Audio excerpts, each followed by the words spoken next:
नमस्कार, हिंद टीवी में आपका स्वागत है। पंजाब का परिणाम अब लगभग सामने आ गया है। पंजाब के लोगों ने आम आदमी पार्टी को पूरी तरह से सपोर्ट किया और कांग्रेस का बेड़ा गर्क हो गया। कांग्रेस ने एक तरह से आम आदमी पार्टी के सामने समर्पण कर दिया। जो पिछले कुछ समय से कांग्रेस की रणनीति और राजनीति पंजाब में चल रही थी, उसी का परिणाम है कि पंजाब अब केजरीवाल के हाथों में चला गया।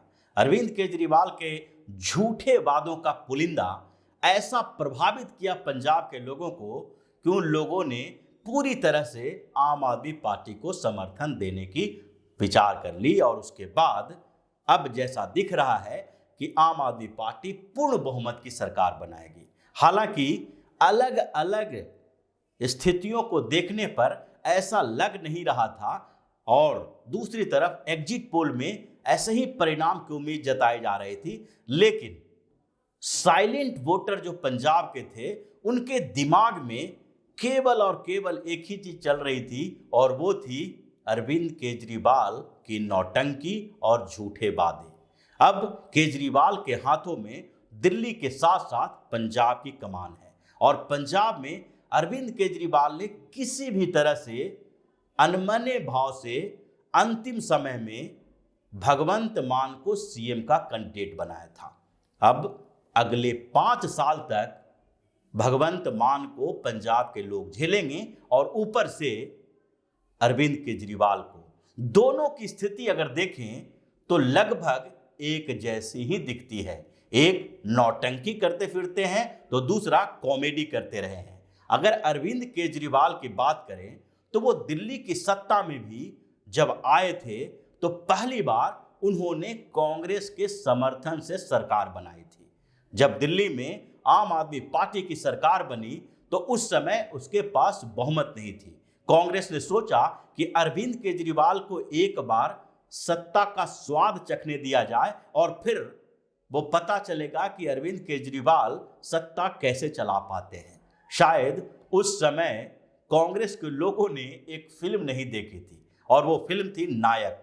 अनिल कपूर की जो फिल्म थी नायक, उसमें कुछ ऐसी ही स्थितियां पैदा हुई थी और उसमें अमरीश पुरी ने अनिल कपूर को एक दिन के लिए मुख्यमंत्री बना दिया था और एक दिन में उन्होंने ऐसी स्थितियां बदली कि पूरी फिल्म की जो स्क्रिप्ट थी वो उसी दिशा में चल गई। अरविंद केजरीवाल ने भी कुछ ऐसा ही किया। हालांकि उस फिल्म में काम को दिखाया गया था, जबकि अरविंद केजरीवाल ने एक दूसरा ही सहारा लिया और वो था अपने आप को पीड़ित बनाना, लोगों के सामने ऐसी छवि बनाना ताकि लोगों को लगे कि वो उन्हीं के बीच से निकले हुए व्यक्ति हैं जिसे सारे राजनीतिक दल मिलकर दबा रहे हैं। 49 दिनों तक अरविंद केजरीवाल ने सरकार चलाई, कुछ खास नहीं कर पाए और उसके बाद जब लगा कि अब सरकार में बने रहने के लिए हमें कुछ बेहतर चीजें चाहिए, क्योंकि अगर इस दिशा से सरकार चलती रही तो फिर कांग्रेस के पास या भारतीय जनता पार्टी के पास एक मौका मिल जाएगा कि अरविंद केजरीवाल कुछ नहीं कर रहे हैं और कांग्रेस बीच में समर्थन वापस लेगी। उससे पहले ही उन्होंने दिल्ली में कांग्रेस से समर्थन वापस ले लिया और इस्तीफा दे दिया, लेकिन दूसरी बार भी वही नौटंकी की और फिर दिल्ली में मुफ्त की सौगातें दी, यानी बिजली और पानी मुफ्त देकर दिल्ली के लोगों को इस तरह से ठगा कि उसके बाद 2 बार तक दिल्ली के लोग कहीं न कहीं उनके झूठे वादों के झांसे में अब तक झेल रहे हैं और पछतावा भी हो रहा है। लेकिन जो छोटे मोटे फायदे हैं उसे देखकर कहीं न कहीं अरविंद केजरीवाल के प्रति सहानुभूति अब भी है। अब पंजाब और दिल्ली की स्थिति में काफी अंतर है। दिल्ली में अरविंद केजरीवाल के काम न करने के बावजूद भी राजधानी होने के कारण यहां विकास का काम होता है। अगर पिछले 5-6 सालों की स्थिति देखें तो भी दिल्ली में अरविंद केजरीवाल ने कुछ मुफ्त की सौगातें देने के अलावा कोई विकास का बेहतर काम नहीं किया है। पुल, पुलिया, फ्लाईओवर सारे काम कांग्रेस के समय के किए गए थे और इस बीच एक छोटे मोटे से काम करके अरविंद केजरीवाल बार बार उसको प्रमोट करने की कोशिश करते हैं, क्योंकि दिल्ली की स्थिति दूसरे राज्यों से अलग है। दिल्ली में जो खजाना है दिल्ली का, उस पर बोझ कम पड़ता है, क्योंकि दिल्ली की बड़ी जो जिम्मेदारी है वो केंद्र सरकार के पास है। दिल्ली पुलिस की जिम्मेदारी केंद्र सरकार के पास है, इसके कारण उनका पेमेंट भी केंद्र सरकार को देना पड़ता है। दिल्ली में हॉस्पिटल्स जो केंद्र सरकार के हॉस्पिटल हैं, एम्स, सफदरजंग, राम मनोहर लोहिया जैसे हॉस्पिटल, उसका खर्च भी केंद्र से जाता है। ऐसी स्थितियां यहां पर बनी हुई है कि लैंड, लॉ एंड ऑर्डर और पुलिस, ये तीनों केंद्र सरकार के पास है। अरविंद केजरीवाल के पास करने के लिए बहुत कुछ नहीं है। जो लोकल लेवल पर डेवलपमेंट का काम होता है उसकी जिम्मेदारी भी केजरीवाल के हाथों में नहीं है, वो एमसीडी के माध्यम से होता है। इसलिए लगातार केजरीवाल अलग अलग बहानों के साथ काम न करने का तर्क ढूंढते रहते हैं। अब पंजाब की सत्ता अगर अरविंद केजरीवाल के हाथों में रहेगी, यानी आम आदमी पार्टी के हाथों में रहेगी, तो वहां की स्थिति अलग है, क्योंकि वहां भी उन्होंने वादे वैसे ही किए हैं जैसे दिल्ली में होते थे। हर जगह जहां जहां अरविंद केजरीवाल चुनाव लड़ते रहे वहां उन्होंने बिजली फ्री, पानी फ्री की बात की, लेकिन पंजाब में भी वही स्थिति रही, बिजली फ्री, पानी फ्री, और उसके साथ साथ किसानों को कुछ सब्सिडी देने के वादे किए। उन्होंने महिलाओं को पैसे देने की बात की। ये सारे वादे जो अरविंद केजरीवाल के थे, उससे वहां के लोगों को लगा कि अब पंजाब में भी मुफ्त की चीजें मिलने वाली है। और कांग्रेस जिस तरीके से आंतरिक कलह से गुजर रही थी पिछले 6 महीनों में, यानी कि चुनाव के 6 महीने पहले थे, जो वहां पर गुटबाजी, आंतरिक कलह शुरू हुई, उसका भी असर चुनाव पर पड़ा। एक तरफ कांग्रेस और आम आदमी पार्टी के बीच पिछले चुनाव के दौरान सही टक्कर चल रही थी, उसी टक्कर को इस बार पलट दिया गया। कांग्रेस पूरी तरह से समर्पण कर गई, क्योंकि कांग्रेस के नेता आपस में ही उलझे हुए थे और झूठे वादों और कांग्रेस के समर्पण के बीच अरविंद केजरीवाल की पार्टी को बड़ी बहुमत मिली है। अब पंजाब में जिस तरह से लोगों ने अरविंद केजरीवाल के उन वादों पर भरोसा किया है, क्या अब वो वादे पूरे होंगे?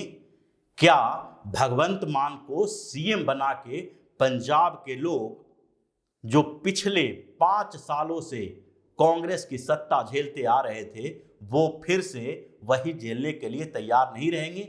अगर पूरी स्थिति को देखा जाए तो ये लगेगा कि पंजाब में अब 5 सालों तक नौटंकी और कॉमेडी दोनों के बीच का समन्वय होगा, क्योंकि अरविंद केजरीवाल अपने हर कामों के लिए जो वो नहीं कर पाते हैं, केंद्र सरकार को जिम्मेदार ठहराते हैं। दिल्ली में भी उन्होंने यही किया और पंजाब में भी कहीं न कहीं यही करने वाले हैं। दूसरी ओर भगवंत मान जो 2 बार से सांसद हैं, लेकिन इतने समय के राजनीतिक कैरियर में उनको सीरियस मोड में सही तरीके से बातचीत करते भी किसी ने नहीं देखा है। हर जगह पर वो कॉमेडी करते ही नजर आए हैं, कोई भी सीरियस टॉक वो कर नहीं पाते हैं, और दूसरी तरफ लगातार वो नशे के आदी रहे हैं।